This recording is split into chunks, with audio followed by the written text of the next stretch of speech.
नमस्कार, जय माता दी। मैं हूँ आपके अपनी लाइफ डिज़ाइनर आचार्य जीतू सिंह। हम जानते हैं हर कोई बनना चाहता है माला माल, लेकिन कुछ चीज़ों का रखना भी तो पड़ेगा ख्याल। कैसे? यानी जब हम सही टाइम पर कुछ चीज़ें, अच्छी विधियाँ करते हैं, अच्छे तरीके अपनाते हैं, तो हमारी ज़िंदगी में धन का आगमन क्या, हर खुशी का आगमन होता है। नवरात्रि सबसे उत्तम समय माना जाता है अगर आपको किसी भी तरीके की समस्या का समाधान चाहिए। एक देवी नहीं, 9 देवियों की पूजा होती है और 9 देवियों के पास खजाने भर भर के समस्याओं के समाधान के भंडार हैं। यानी आप सिर्फ समस्या बोलिए और समाधान पाइए। धन की कामना, अगर आप धन की कामना करते हैं कि आप माला माल बने, या फिर डेफिनेटली आपके घर में धन जो है वो आता ही रहे। यानी जो धन है वो घर से जाता ना रहे, खाली आता भी रहे, आगमन हो। तो आपको कुछ खास विधियां करनी है, खास तरीका अपनाना है। ये तरीका आपने शारदीय नवरात्रि यानी इस बार के नवरात्रि में ही अपनाना है। ऐसा नहीं है कि अगर इस बार बता दिया तो अगली बार भी आप यही उपाय करने लग रहे हैं। जो योग, जो नक्षत्र, ऐसी संभावनाएं जब बनती हैं तभी कहा जाता है कि उपाय करने चाहिए। 7 योग 7 महासंयोग, ऐसे बहुत अद्भुत योग इस समय बन रहे हैं। सर्वार्थ सिद्धि योग, अमृत योग, यानी सौभाग्य योग, कितने सारे योग हैं इस समय, जिसके चलते आप इसका फायदा भरपूर तरीके से उठा सकते हैं। पहली चीज क्या करनी है, जब घट स्थापना हो रही होती है तो हम एक कलश की स्थापना जरूर करते हैं, जिसके ऊपर हम नारियल स्थापित करते हैं, चुनरी में लपेटा हुआ नारियल स्थापित करते हैं। आपको सबसे पहले क्या करना है, एक ऐसा विधि करनी है जो घट स्थापना के समय पर ही होगी, आगे पीछे नहीं होने वाली है ये विधि। ये विधि इसी समय ही शुरू होनी है और पूरे 9 दिन तक उसका रिचुअल चलना है, तभी आपके घर में धन की वर्षा होगी, आप माला माल होंगे। और माला माल हो गए तो समस्याएं सारी खत्म। 80% समस्याएं खत्म हो जाती हैं। बच्चों की पढ़ाई की समस्या ले लीजिए, वो समाप्त। आप सारी इच्छाएं पूर्ण करने की समस्या लीजिए, वो समाप्त हो जाती है।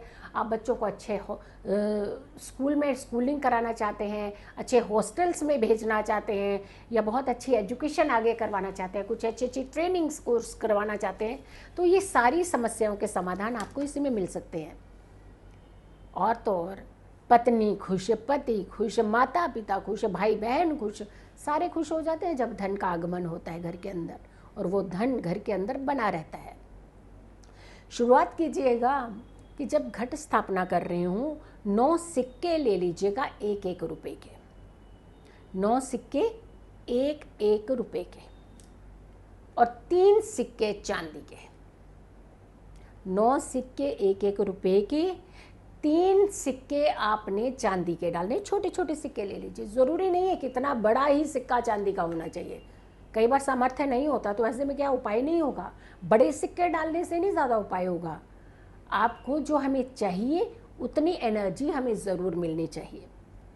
3 छोटे छोटे चांदी के सिक्के ले लीजिए और 9 सिक्के आपने सिंगल रुपए वाले, इसे आपने सबको गंगा जल से धो लेना है। जब आप कलश स्थापना करते हैं तो जो आपने कलश जल से भरा हुआ है उसमें कुछ बूंद आपने गंगा जल डालनी है और साथ के साथ इन सिक्कों को उसमें डाल देना है। 9 दिन तक पूजा होती है, आप याद रखिएगा। 9 दिन तक घरों में देवियों की पूजा होती है, हर देवी के मंत्रों के जाप होते हैं, दोनों समय पूजाएं की जाती हैं। तो सोचिए उसके अंदर कितनी एनर्जी आप इकट्ठी करते हैं। और उसके बाद 9 दिन तक तो आपने नवरात्रि पूजा कर ली। अब आती है कि इस सिक्कों को निकालना कैसे है। जब मैंने आपको कन्या पूजन बताया था और मैंने आपको ये भी बताया था कि घट स्थापना आपको कितने बजे करनी है, वो सारी वीडियो इस वीडियो के साथ कनेक्टेड है, पहले वहीं से समय लीजिएगा। जो समय मैंने अपनी घट स्थापना में बताया है उसी समय को ही आपने लेना है और उसी के हिसाब से ही ये सारी कनेक्टेड वीडियोज़ हैं, तभी ही आपने उपाय करने हैं। चलिए, घट स्थापना का समय वहाँ से ले लीजिए जो मैंने बताया है, और जो घट स्थापना आपने करनी है उसके बाद आपने जिस दिन कन्या पूजन करनी है तो अपने घट को थोड़ा सा हिलाना है। मैंने जगह बोला है, जगह परिवर्तित करनी है थोड़ी सी उनकी, तो वो चीज़ भी आपने वहीं देखनी है मेरी वीडियोज़ में ही। तो ये तीसरी वीडियो है, चाहे इसको पहले देख लीजिए तो दूसरी उनको बाद में देखिए, बट कनेक्टेड वीडियो आपने तीनों देखनी है।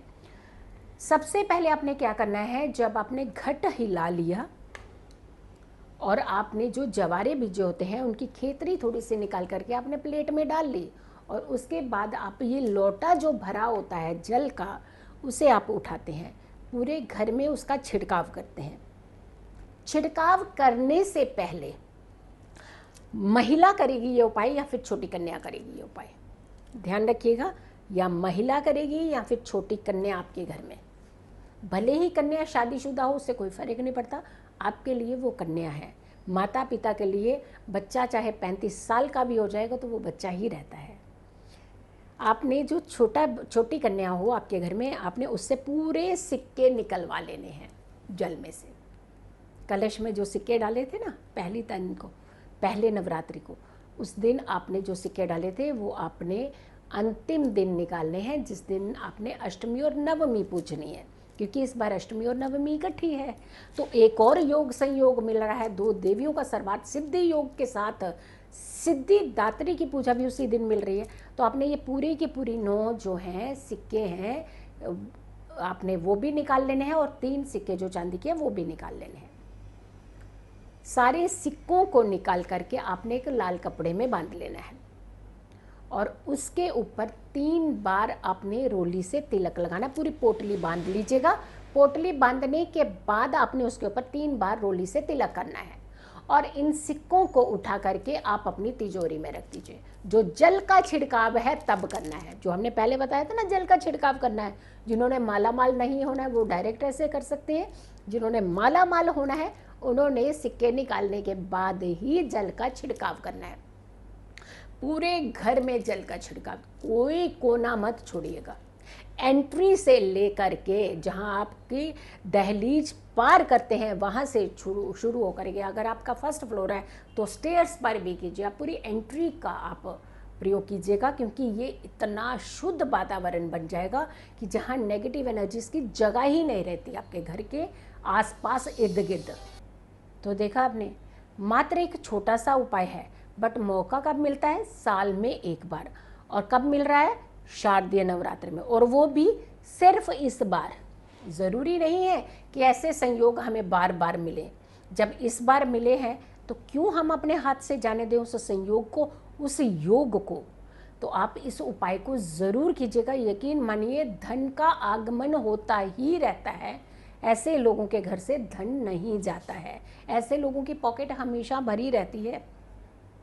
खुश रहिए, स्वस्थ रहिए, पॉजिटिव रहिए। जब हम पॉजिटिव रहते हैं तो हर समस्या से हम दूर रहते हैं। अगर आप लोगों ने मेरी वीडियो को अभी तक नहीं देखा है, यानी अगर आपने इस धन का उपाय करना है, मालामाल बनने का उपाय करना है, तो आपको दूसरी 2 वीडियोस भी साथ में ज़रूर देखनी पड़ेगी कि घट स्थापना का जो मैंने समय दिया है उसी पर ही करनी है, और साथ के साथ अष्टमी और नवमी में जब हमने उस घट को हिलाना है तो क्या करना है। तीनों वीडियो साइमल्टेनियसली देखनी है और आपने इस उपाय को कंप्लीट करना है। खुश रहिए, स्वस्थ रहिए, पॉजिटिव रहिए। जल्दी हाजिर होंगे एक और अच्छी वीडियो के साथ। तब तक आप लोग इंतज़ार भी कीजिएगा और इस वीडियो को खूब सारे लोगों तक शेयर कीजिएगा। हो सकता है आपके माध्यम से कोई और भी धनवान बन जाए। कहा जाता है ना, ज्ञान जितना बांटो उतना बढ़ता है। तो ऐसे में मान लीजिए, जब आप ये उपाय सबको बताएंगे तो हो सकता है आपकी झोलियाँ और ज़्यादा भरने लगे, आपके पास और ज़्यादा धन की बढ़ोतरी हो। तो इसलिए अच्छा सोचिए, पॉजिटिव सोचिए। जल्दी हाजिर होंगे एक अच्छी वीडियो के साथ। तब तक के लिए नमस्कार।